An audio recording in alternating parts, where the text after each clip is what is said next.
আসসালামু আলাইকুম। আমি একজন রাজমিস্ত্রি। তো এই বাড়ির কাজ কমপ্লিট করছি, তার জন্য আজকে আমাকে দাওয়াত দিছে। তো চলুন ভিতরে যাওয়া যাক। বাড়ির কাজ এখনও কমপ্লিট হয় নাই, মোটামুটি রাজের কাজ শেষ হয়েছে, তারপরে তারা ঘরে উঠবো, খুব আগ্রহ। তো তার জন্য আজকে একটা ছোটোখাটো আয়োজন করা হয়েছে। মুন্সি যারা আছে তাদেরকে দাওয়াত করা হয়েছে, বা যারা রাজমিস্ত্রি আমি কাজ করছি, তো আমাকে দাওয়াত করছে। ভিতরে ঢুকে দেখলাম মোটামুটি খুব সুন্দর, ইনশাল্লাহ খুব ভালোই লাগতেছে। তো বেটার যে এটাই যে আমি আসছি, তো আমাকে বলছে যে আইসেন। তো রাত্রের বেলা হঠাৎ করে দাওয়াত, সব কিছু ওকে হয়ে গেছে গা, যে কারেন্টের কাজ এগুলোও মোটামুটি কমপ্লিট হয়ে গেছে গা, আপনার পানির লাইনের কাজ এগুলো কমপ্লিট হয়ে গেছে গা। আমি টুকটাক যা যাবতীয় গোছানোর শেষ। আমি খাওয়া দাওয়া করলাম, টুকটাক কি বলবো, দাওয়াত খেতে আইছি। মোটামুটি ভালো মন্দ সব কিছু মিলাই আছে। তো এই ভিডিওটা আপনাদেরকে দিলাম।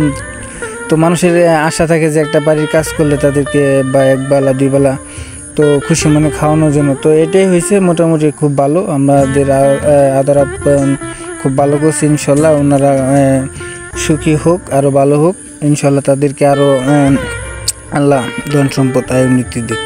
সবাই ভালো থাকবেন। আমাদের ভিডিওটি বেশি বেশি করে লাইক শেয়ার করে দেবেন।